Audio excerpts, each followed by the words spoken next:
Pero cuando Cristo salva, Él produce un cambio en la vida. Entonces, si no entendemos eso, no importa el camino que tomemos, estamos perdidos. Es que un muchacho se fue, se acerca a Jesús y le dice: ¿qué tengo que hacer? Yo soy bueno, guardo los mandamientos, hago todo eso. Le dice: mira, si tú quieres heredar el reino de los cielos, tienes que renunciar a aquello que amas y sígueme. Muchos hemos hecho un énfasis especial en: anda, vende todo lo que tiene. Pero el énfasis de Jesús es: sígueme. Pero para seguirme, tú tienes que dejar todo aquello que realmente estás amando. ¿Qué cosa es lo que amas más que el cielo? ¿Qué cosa es lo que amas más que Dios? Eso tienes que dejar. Renuncia, ven y sigue. Muy bien, pero no voy a contar esa historia ahora. Apenas estoy diciendo en qué contexto se ubica el texto que vamos a hablar. Entonces, el texto de hoy está en Lucas capítulo 18, versículo 26. Y el versículo 26 dice así, presten muchísima atención. Lucas 18, 26. La historia termina que el joven, cuando escuchó eso, se fue muy triste. Y luego Jesús dice: qué difícil entrará en el reino de los cielos aquellos que aman mucho la riqueza, que tienen muchas riquezas. Y el verso 26 dice así: y los que oyeron esto dijeron: ¿quién podrá ser salvo? Quiero que presten atención. Las personas que vieron a este muchacho inclinarse a Jesús, pedir que Jesús le aclare qué tiene que hacer para ser salvo, vieron que un hombre tan bueno, tan admirado, vaya perdido. Entonces uno comienza a mirar y dice: si él que es bueno no entra, ¿dónde quedo yo? Yo soy malo. Si él que dice guardar los mandamientos está perdido, ¿dónde está el resto? Si él que es un joven admirado, es un joven aparentemente bueno para todos, que merece la salvación, no está salvo, entonces la pregunta es: ¿quién podrá ser salvo? ¿Quién va a ser salvo? Si la persona que yo creo que ya está salva está perdida, ¿quién se va a salvar? Y mire la respuesta de Jesús, versículo 27. Él les dijo: lo que es imposible para los hombres es posible para Dios. Amén. Bueno, este texto nosotros lo hemos usado muchas veces. Cada vez que hay un diagnóstico, ¿verdad? Tranquilo, lo que es imposible es posible para Dios. Lo que es imposible, tienes un problema, tranquilo, lo que es imposible es posible. Pero Jesús aquí no está hablando de un diagnóstico, de enfermedad, de un problema, no. Jesús está hablando de salvación. Entonces aquí viene la pregunta. La pregunta es simple: ¿quién puede ser salvo? Y la respuesta es: lo imposible para los hombres es posible para Dios. Amén. ¿Cómo yo puedo entender la pregunta y la respuesta si parece que no combina? ¿No les parece? La pregunta es: ¿quién puede ser salvo? Para Jesús hubiese sido fácil decir: muy bien, voy a presentar la lista de todos aquellos que entran al cielo. Para entrar al cielo tiene que ser buen padre, tiene que ser buen hijo, tiene que ser buen esposo, tiene que ser buen líder, tiene que ser miembro de iglesia. Para entrar al cielo tiene que cumplir estas características, tiene que ser generoso, tiene que ser amable. Me hubiese gustado que Jesús presente una lista, pero no presenta lista. La pregunta es: ¿quién puede ser salvo? Y la respuesta es: lo que en tu cabeza es imposible, Dios lo torna posible. En otras palabras, lo que para ti está perdido, para Dios no está perdido. Lo que tú piensas que ya no tiene remedio, para Dios tiene remedio. Y si tú piensas que hay alguien que es imposible de salvarse, es posible para el cielo salvar lo que es imposible para los hombres. Entonces ahí viene la historia de Zaqueo. Zaqueo era imposible. ¿Cómo es posible que Zaqueo se va a salvar? Él era estafador, no era amado, nadie lo quería, era un cobrador de impuestos, era un ladrón. Entonces, ¿cómo es posible que él se va a salvar? La respuesta es: lo que es imposible para los hombres es posible para Dios. Entonces, yo quiero desafiarles hoy a un asunto importante. Voy a hablar para aquellos que están frente a esta cámara también. A partir de hoy vamos a durante estos 4 próximos días, vamos a hablar solamente sobre una historia. Así que esta historia estoy comenzando aquí con ustedes. Y si ustedes quieren saber qué sigue de la historia, ustedes mañana tienen que conectarse desde sus casas a Esperanza TV. ¿Está bien? O escuchar la radio, porque es una historia que no va a terminar aquí. He dividido la historia en 4 partes diferentes. Y esa historia se llama Lo imposible para los hombres, posible para Dios. Entonces, tomando este texto de Jesús, yo he buscado en la Biblia cuál sería el personaje más imposible para salvar. Y he buscado muchos. Y ha habido algunos que realmente digo, este sí no merece de verdad. Manasés pasó sus hijos por fuego, llevó la idolatría al pueblo, practicó la hechicería, el ocultismo, hizo todo lo peor y no lo salvó. Si Manasés puede salvarse, yo puedo salvarme. Encuentro la historia de una mujer adúltera que Jesús lo salvó. Encuentro un ladrón arrepentido en la cruz que Jesús lo salvó. Entonces, lo que es imposible para los hombres es posible para Dios. Entonces, ¿qué cosa es lo que puede hacer que un hombre se salve o se pierda? Si Dios puede hacer lo imposible, ¿por qué muchas personas se van a perder? ¿Por qué razón? Si no hay lista, no hay requisitos, Dios hace lo imposible. ¿Qué hace que el ser humano se pierda? Entonces, buscando entre las historias durante estos próximos días, vamos a estudiar solamente una historia que está basada en el libro de Josué. Josué capítulo 2, y hoy apenas voy a hablar sobre el versículo 1.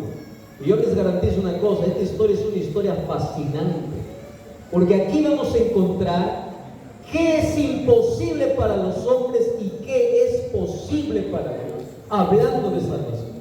Entonces, en esta noche voy apenas a tomar la primera parte de esta historia.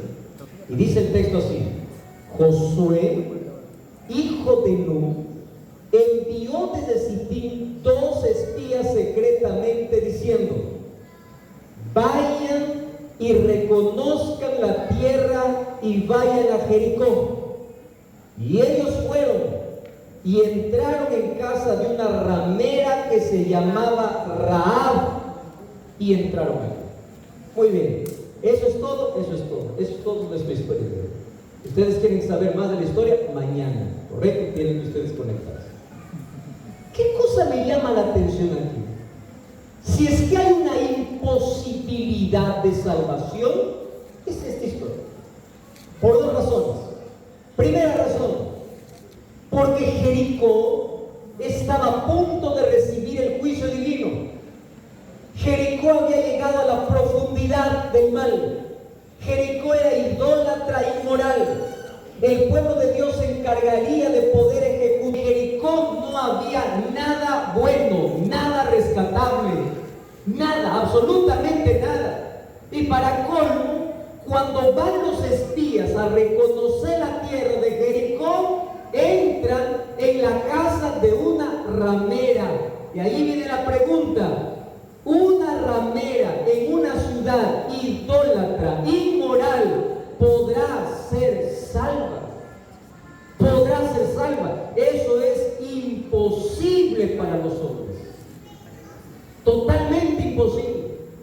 Así que permítame esta noche no hablar tanto de Rahab, voy a hablar de Jericó, porque aquí viene un asunto interesante. Josué, cuando mira Jericó, mira como una ciudad para destruir. Cuando Dios mira Jericó, mira una familia para salvar.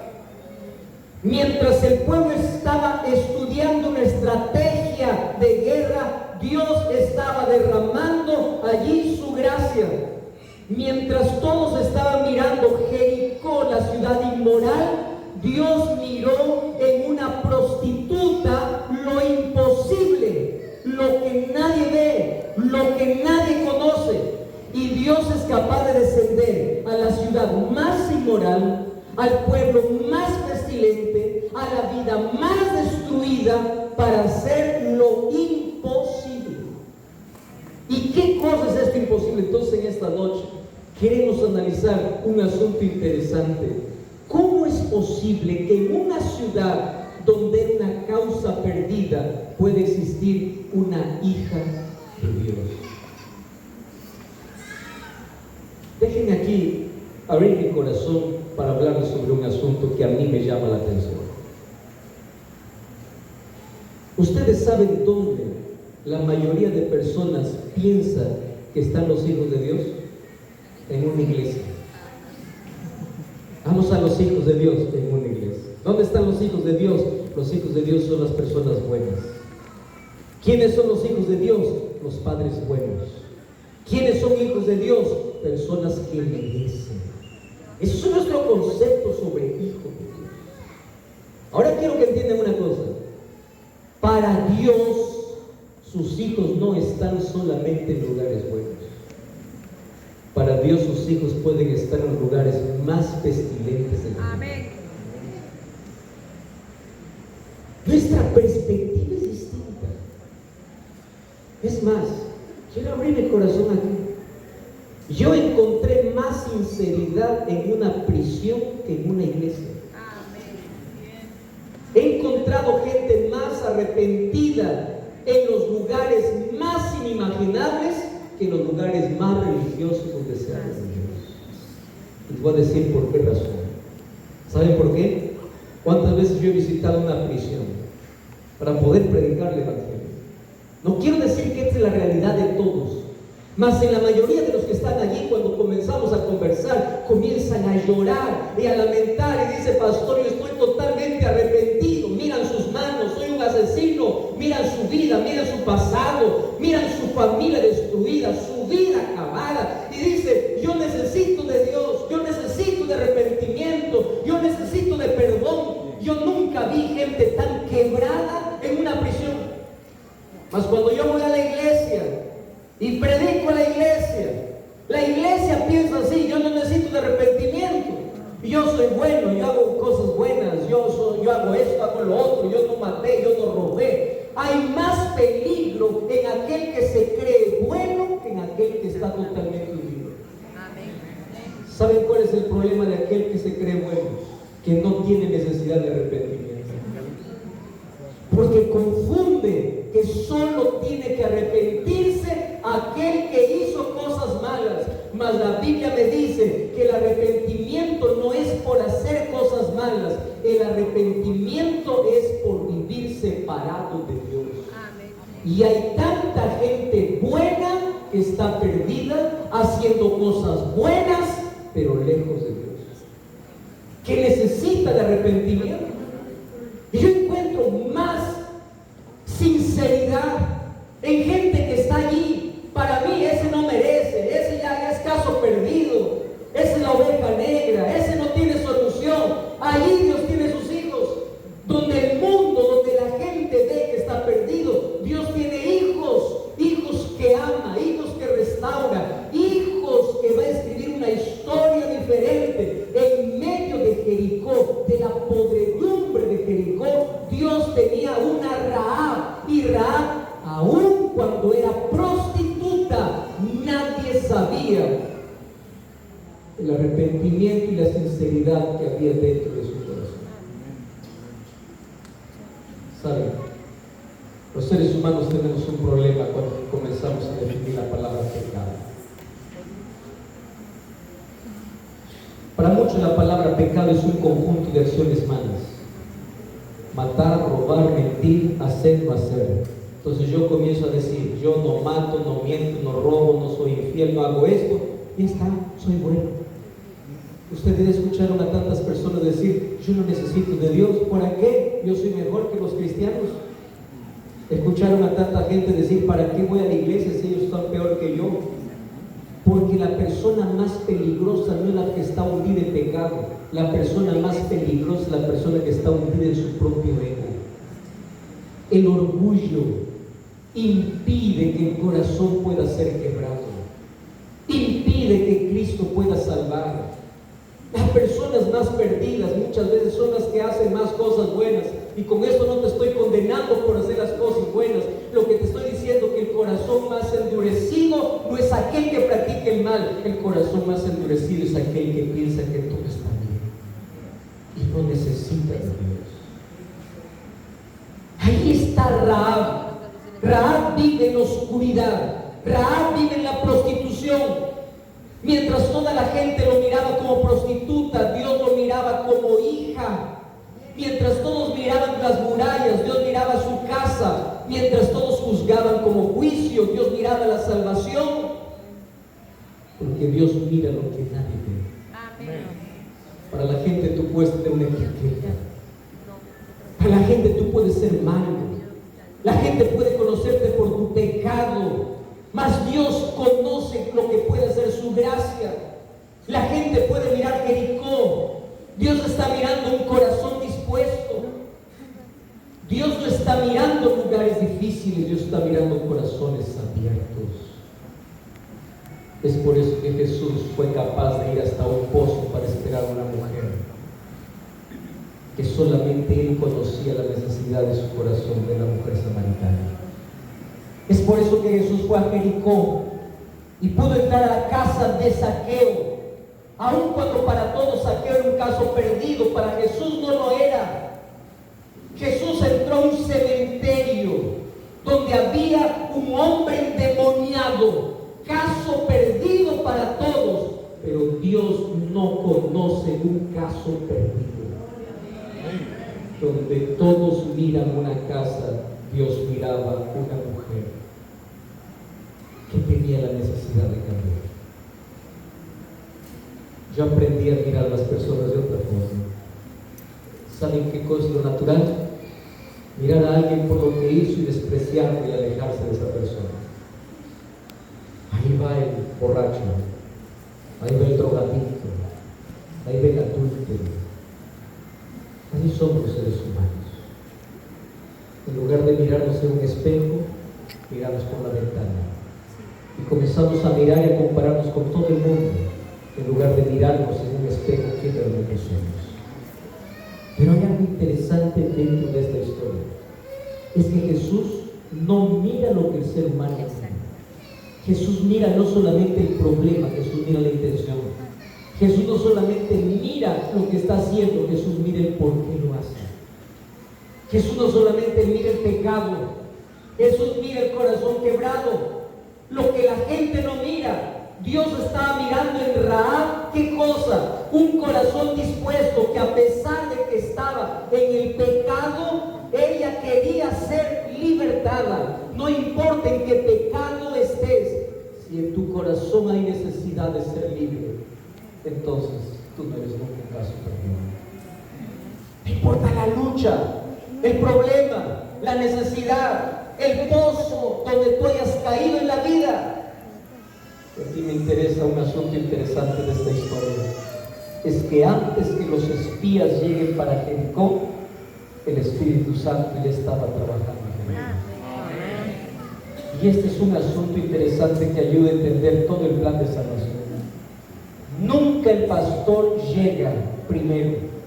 Nunca el predicador llega primero. Nunca el ser humano llega primero. Primero llega el Espíritu Santo. Antes de los espías, el Espíritu Santo estaba trabajando en el corazón de Rahab. Eso mismo aconteció con Saulo. Antes que Dios le diga a Ananías, anda, ve a Saulo, Dios ya se había encontrado con Saulo. Antes que Pedro vaya a visitar a Cornelio, Dios estaba trabajando en el corazón de Cornelio. Antes que Felipe encuentre al etíope, el Espíritu Santo estaba trabajando en el corazón del etíope. Porque una de las cosas lindas que yo sé es que esta noche aquí no estoy viendo gente que fue encontrada por otra persona, estoy viendo gente que el Espíritu Santo está trabajando en el corazón. Pastor, ¿cuál es la evidencia de que Dios está hablando conmigo? Estás aquí. Pastor, ¿cuál es la evidencia de que Dios me quiere salvar? Estás acompañando esa transmisión. Estás por la televisión escuchando, estás en la radio sintonizando. ¿Tú crees que es casualidad? El Espíritu Santo comenzó a trabajar en tu vida, despertó la necesidad. Por eso yo me emociono cuando le dice, pastor, yo estoy comenzando empezando a tener necesidad de orar, de estudiar la Biblia, estoy buscando al Señor. Digo, no, tú no estás buscando al Señor. Dios siempre te estuvo buscando. Ahora tú estás dejándote encontrar por el Señor. Solo que el Espíritu Santo tiene un límite. Y la pregunta es, ¿qué cosa puede limitar al Espíritu Santo? La libertad humana. El Espíritu Santo puede impresionar, puede trabajar, puede tocar, puede hacer todo lo imposible, pero lo que nunca podrá es obligarte a rendirte a Jesús. Así esta noche estás aquí. Es la evidencia de que el Espíritu Santo te está buscando y apenas quiere la respuesta tuya. La respuesta tuya. El Espíritu Santo puede cambiar nuestra historia. El Espíritu Santo no busca lugares dignos, cruza murallas, cruza pantallas para poder hablar al corazón. El Espíritu Santo no busca escenarios perfectos. El Espíritu Santo busca corazones dispuestos. Llega a ser una vida nueva. Mas tú apenas tienes que querer. Donde todos miraron a Jericó, Dios miraba una mujer.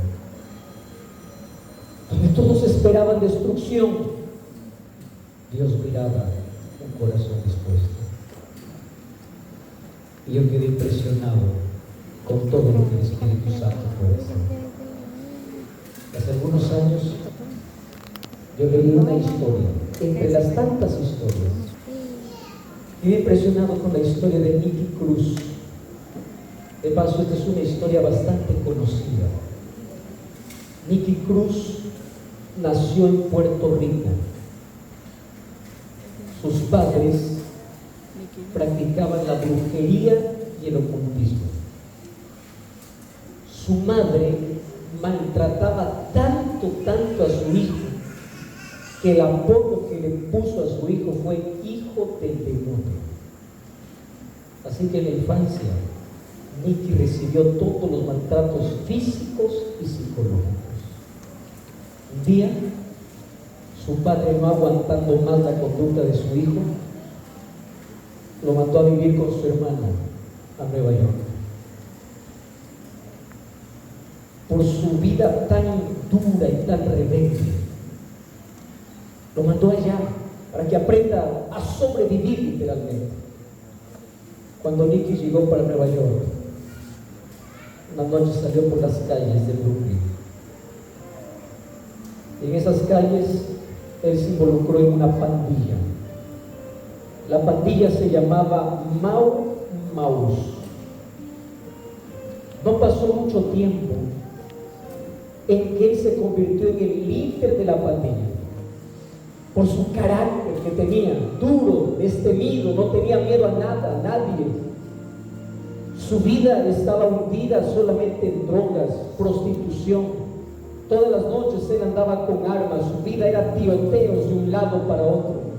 Un día fue arrestado y el psiquiatra lo examinó, y cuando lo examinó lo declaró como la mente más dañada, que no tiene solución.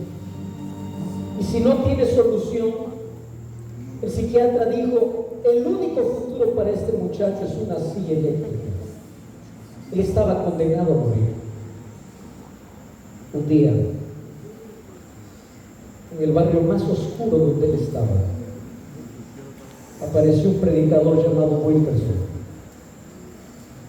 Wilkerson comenzó a tener un ministerio especial, especialmente buscando drogadictos. Y cuando llegó a ese lugar donde solamente olía marihuana, droga, prostitución y había tiroteos, Wilkerson llegó y comenzó a predicar sobre Jesús. Y no por casualidad llegó hasta el asiento donde estaba Nicky Cruz. Y mirando los ojos de Nicky le dijo así: Jesús te ama. A pesar de todo lo que eres. El predicador no conocía la historia de este muchacho. Mas esa palabra de Jesús te ama le incomodó tanto a este líder pandillero que se levantó y delante de todos le dio una bofetada al predicador, lo escupió y le dijo: la próxima vez que tú vengas a decirme algo de Jesús, yo cortaré tu cuerpo en pedazos. Y Wilkerson, mirando a los ojos, le dijo así: puedes cortar mi cuerpo en pedazos, y quiero que sepas que cada pedazo de mi cuerpo te seguirá diciendo que Jesús te ama. Aquella noche regresó para su lugar donde vivía. Wilkerson no estaba contento con lo que estaba haciendo. Alquiló un teatro, y en ese teatro invitó a todas las pandillas y drogadictos que había en aquel lugar. Y allí la banda Mau Maus, con Mickey Cruz como líder, dijeron: vamos a ir para enseñarle a ese predicador que aquí no es bienvenido. Así que desde la primera noche de conferencia vamos a interrumpir todo lo que podamos para acabar con ese predicador. Y aquella noche varias pandillas estaban dentro. La palabra de Dios fue abierta. El predicador comenzó a hablar de Jesús y comenzó a hacer un llamado. Y en el llamado el corazón de Mickey Cruz fue tan impactado, pero tan impactado, que en el momento del llamado él salió, vino adelante, quebrado de rodillas, diciendo: yo necesito de ese Jesús. Al día siguiente agarró todas las armas que tenía de su pandilla y fue y entregó en el estado de Nueva York. Salió de esa vida. ¿Saben qué cosa hizo él? Fue para estudiar teología y llegó a ser ministro, pastor, un hombre que estaba en la droga, en las pandillas y envuelto en la prostitución, que apenas entendió una cosa: Dios lo ama. Y ese amor fue suficiente para poder quebrar todas las murallas y barreras que el pecado había levantado. Y la mayoría conoce la historia de Mickey Cruz, porque después su propia historia se convirtió incluso en una de las películas más vistas, llamada La Cruz y el Puñal. Mas detrás de esa historia hay un llamado de Dios. Y el llamado de Dios es el siguiente: no importa el lugar donde estés, no importa el ambiente donde estés, la gracia de Dios no conoce cosas imposibles. Y el texto de esta noche me enseña que lo imposible para los hombres es posible para Dios. Y en el nombre de Dios esta noche vengo a decirte: ¿qué es imposible para ti? Alguien puede decir: pastor, para mí imposible es cambiar de carácter. Para Dios es posible. Para mí imposible es dejar la droga. Para Dios es posible. Para mí imposible es dejar el alcohol. Para Dios es posible. Para mí imposible es abandonar el mal. Para Dios es posible. ¿Qué es imposible para ti? Para mí imposible es salvarme, porque yo miro mi vida y mi vida es un asco. Mi vida arruiné, hice todo lo malo. Para Dios es posible. Lo único imposible es cuando tú cierras tu corazón, porque Dios no conoce un pecado que no pueda perdonar, una vida que no pueda restaurar. Dios conoce corazones abiertos donde el Espíritu Santo puede actuar, y apenas están necesitando de una respuesta. Dios no está mirando ciudades, está mirando personas. Dios no está mirando multitudes, está mirando individuos. Dios no está mirando historias derrotadas. Dios está mirando vidas transformadas. Dios no está mirando tu pecado. Dios está mirando lo que tú puedes ser cuando su gracia es aceptada. En Jericó todos miraban destrucción y Dios miró un corazón abierto.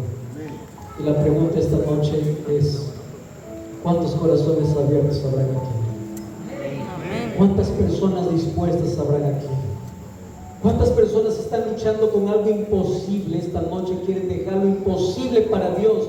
Dios nunca te pidió hacer lo imposible. Dios apenas te pidió que entregues tu voluntad. Cuando se aproximó al paralítico, no le dice: simplemente levántate y camina. Primero le dice, tú quieres ser curado. Porque la salvación no comienza con aquello que tú puedes. La salvación comienza con aquello que tú quieres. Y si tú realmente quieres la salvación, Dios hace lo que tú no puedes hacer. Mas hay algo que tú sí puedes hacer. Y eso que tú puedes hacer es lo único que puede impedir que Dios pueda o no pueda actuar. Y es colocar tu vida rendida a los pies de Jesús. Así que no importa cómo está tu vida, si está mal o está buena, está llena de luchas o está llena de fracasos, o está llena de cosas buenas o de cosas malas. Si tú apenas tienes el corazón abierto, tú esta noche puedes permitir que el Espíritu Santo haga un trabajo en tu vida de aquello que es imposible. ¿Qué es imposible para Dios? Nada. Lo que es imposible para los hombres es posible para Dios. Entonces yo pregunto esta noche, ¿es posible que esta noche haya aquí un corazón que se rinda a Jesús? Y yo voy a invitar esta noche